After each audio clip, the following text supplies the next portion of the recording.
Hey everyone, Social Solipsist here for another episode of 52 and 52, and this week I am taking a look at Double Dragon Neon, which is a side-scrolling 2D beat-em-up, which is kind of an old and mostly dead genre, frankly, and this is very much a sort of retro reboot in a sense. Double Dragon, for those of you who are not familiar, has a storied history. It's a 30-year-old IP, basically, and has a storied history of sort of being the town bicycle.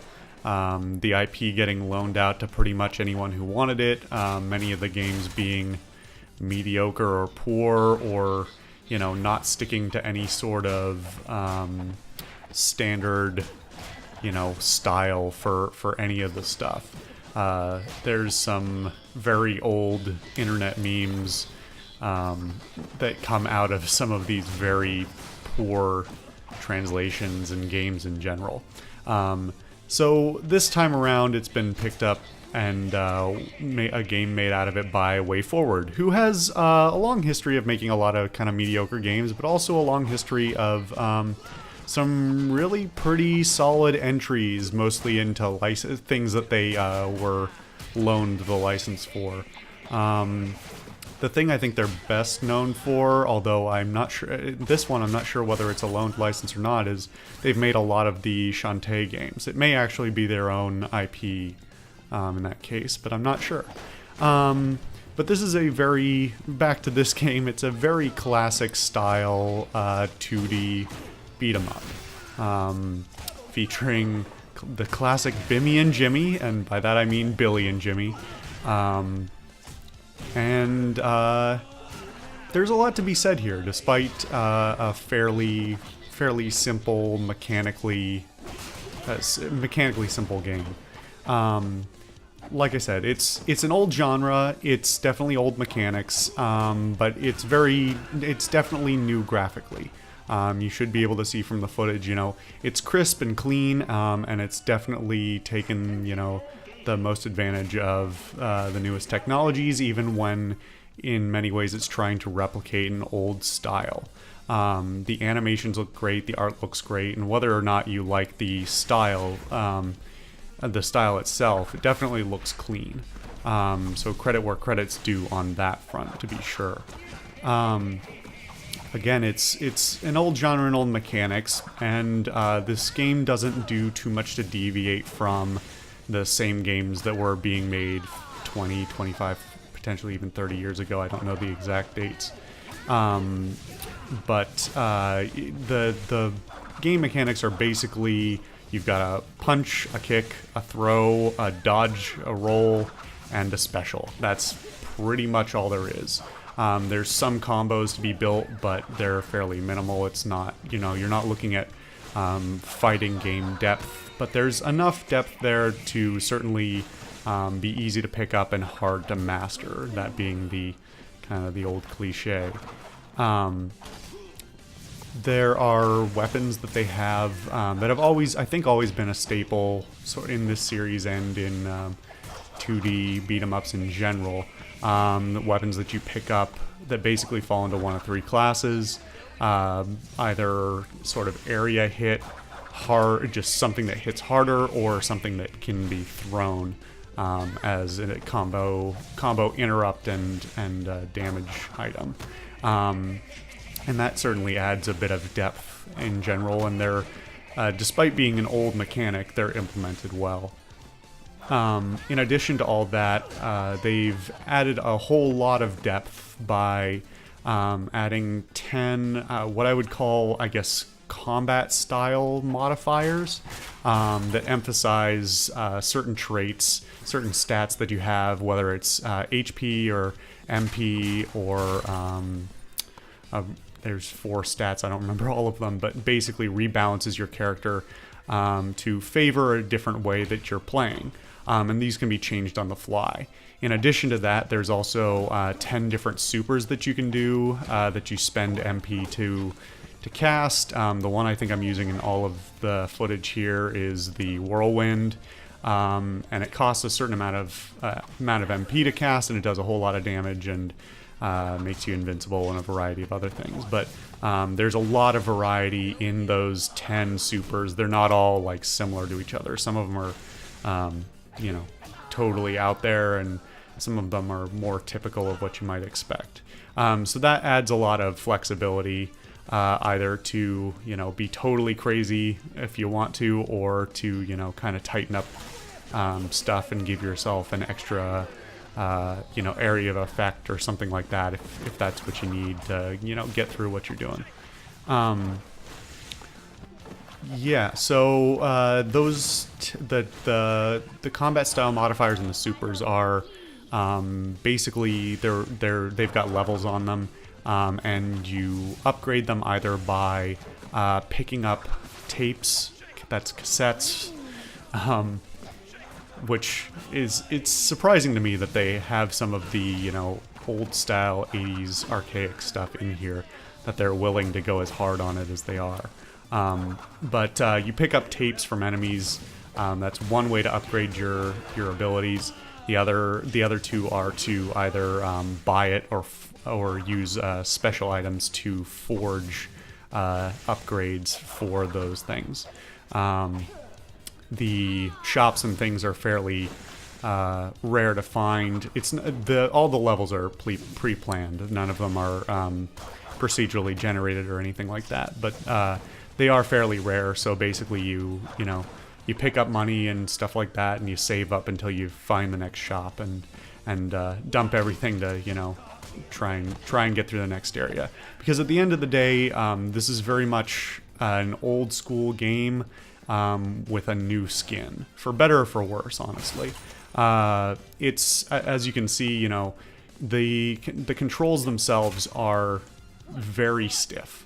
And again, that's for better or for worse, because it's very much in the classic style of the 2D beat-em-up genre, where that stiffness kind of adds a tightness to the mechanics themselves. There's no, question like you would see in a 60 frame a second fighting game. Oh, did I get those? Did I, do I have to be accurate to these like 3 frames of animation? Did that hitbox hit? It's very, very stiff and tight. And if you don't love that, you probably won't love the game. And I certainly wouldn't blame anyone. I'm a little bit on the fence between the two. Not being the biggest fan of the 2D beat 'em up genre to begin with, I am enjoying it, but there's something to be said for not being the most friendly to newcomers to the genre, I suppose. It's definitely old school hard, in that if you get hit, you're getting hit pretty hard. You have a limited number of continues, a limited amount of health. And the levels are certainly designed, even for somebody as bad as me, to be able to see that, oh, well, if I had handled that fight better, I would have, made it to this soda pickup to replenish my health. But because I screwed up, I have full health now, but I lost a life, and that soda pickup means nothing. So the level design-wise, it's tight and it knows exactly what it is, but it's not particularly forgiving. It's definitely that kind of old school hard. Mechanically, because of some of that stiffness, there's a little bit of gripes to be had, at least for somebody like me who is not a veteran of the genre. Things like the kind of depth of field, but basically the 3D movement in and out of the frame can be a little bit weird at times when you're trying to hit somebody and you're missing because you're not in the same depth plane as them. As well as to go along with that, some of the hitboxes seem a little bit odd, and that goes in pairing with some odd, what seem to be iframes that the enemies definitely have. And it's not always clear until you learn a particular enemy, and it's mostly palette swaps. It's a very short list of individual enemies, but again, that's sort of the old school way to do it. until you learn, you know, the exact animations and speeds and triggers for every enemy type, trying to guess at those hitboxes and where their iframes start and end can be pretty tricky on its own. In addition to that, there's a little bit to be said for some of the hit priority stuff, but again, it has, I think, a not insignificant amount to do with the fact that it's, you know, very much those old school mechanics. And in a lot of ways, I have to, even if I may not love it completely personally, I have to admire what they attempted to do in building it to be classic and new at the same time. They did an admirable job of merging the two.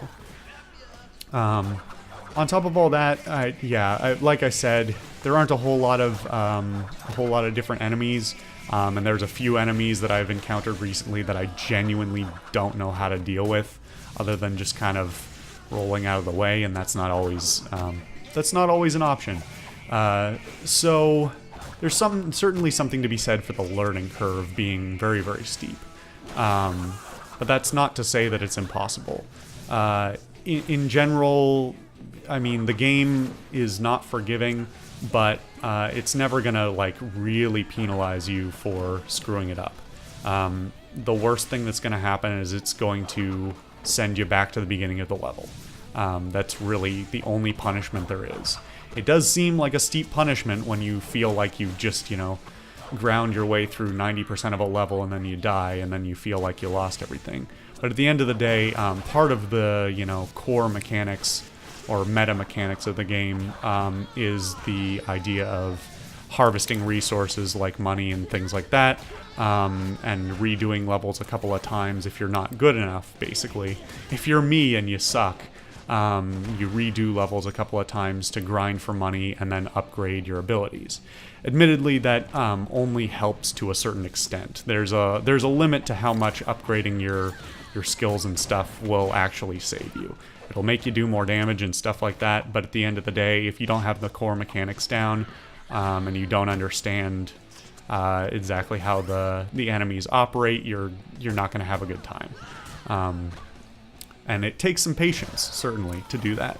And I haven't hit a point yet where I'm not willing to have that patience, so thus far I'm going to continue to play it. I do sort of wish for people who are not super familiar like myself, they had some sort of like optional checkpoint system, because as it is right now, if you lose your lives, the level's over and you have to start over. So maybe having an option, either an easy mode or an ability to, you know, checkpoint every time you go through a door or something like that. Just having that option there, I'm always an advocate for, you know, giving people options, even if 90% of people won't use them.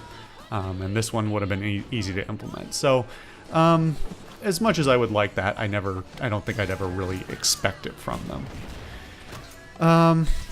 So yeah, on the whole, I had a pretty good time with this. It's certainly an old school game and takes a little bit of learning, but I was having a good enough time, and I continue to have a good enough time even when I have to grind, that I'm going to continue playing at least for a little while longer. Still not going to be my genre of choice, but yeah, a worthwhile pickup, I think. It's fairly cheap, fairly often. I think I got it for about $5, maybe on the last sale or something like that. So if you see it and this appeals to you at all, you know, give it a shot. Oh, I almost forgot. It does have a multiplayer.